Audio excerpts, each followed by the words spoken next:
वायरे, अध्यक्ष महाराष्ट्र राज्य औषध व्यवसाय परिषद। आजच्या या पत्रकार परिषद घेण्याचा जो मुख्य उद्देश आहे तो म्हणजे महाराष्ट्र राज्य औषध व्यवसाय परिषदेचं स्वमालकीचं असं जे ऑफिस आहे, या ऑफिसचं नूतनीकरण, आपण नूतनीकरणाचा हा सोहळा दिनांक 13 ऑगस्ट मंगळवार रोजी 4था मजला आर स्क्वेअर LBS मार्ग मुलुंड येथे आयोजित केलेला आहे। या नूतनीकरण ऑफिसमध्ये आम्ही जवळपास 90 लोकांचा एक सेमिनार हॉल, जो आम्ही 24/365 डेज हा स्टेट ऑफ आर्ट असलेला सेमिनार हॉल आम्ही बनवलेला आहे।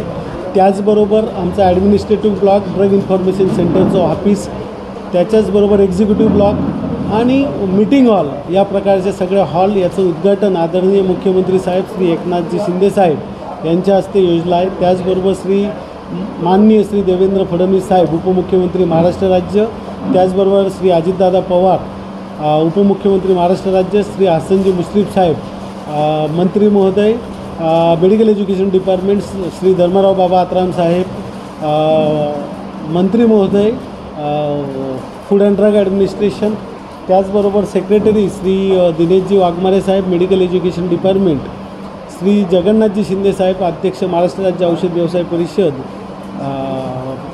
महाराष्ट्र राज्य केमिस्ट अँड ड्रगिस्ट असोसिएशन, तसेच all India chemist and druggist association, त्याचबरोबर श्री मंटू कुमार पटेल अध्यक्ष फार्मसी काउन्सिल ऑफ इंडिया, या सर्वांच्या उपस्थितीमध्ये पार पडत आहे।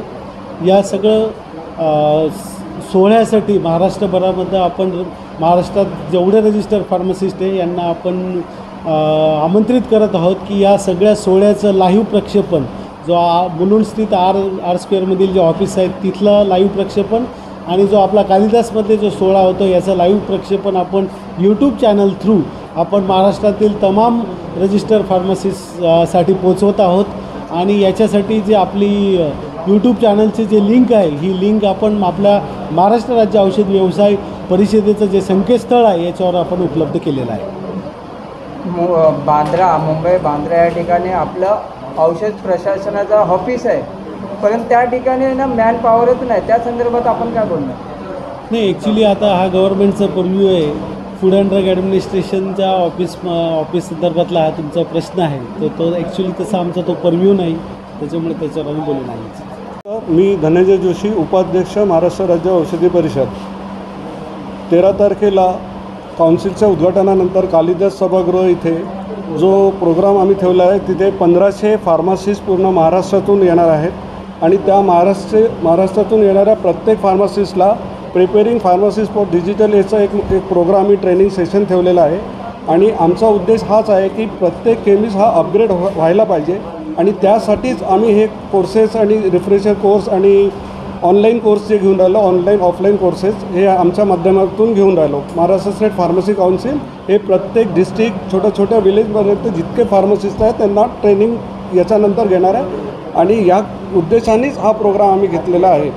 तर या कार्यक्रमामध्ये जितके फार्मसिस्ट पूर्ण महाराष्ट्रातून तसेच अदर स्टेटच्या काउन्सिललासुद्धा आम्ही याच्यामध्ये इन्व्हाइट केलेला आहे, आणि यांना आम्ही हाच म्हणजे देशातील हा पहिला महाराष्ट्र स्टेट काउन्सिल आहे जो अत्यंत उत्तम असा ट्रेनिंग सेंटरसुद्धा आम्ही या मुलुंडच्या ऑफिसमध्ये सुरू केला आहे। आणि हे ट्रेनिंगनेच PCC काउन्सिल म्हणजे जे फार्मासिस्ट आहे ते प्रत्येक पेशंटला काउन्सिलिंग व्यवस्थित करू शकतील, म्हणजे त्यांना जे औषधी बरोबर कसं घ्यायचं, कुठल्या वेळेस घ्यायला पाहिजे याचं अद्ययावत ट्रेनिंग आमचं काउन्सिल करणार आहे। धन्यवाद।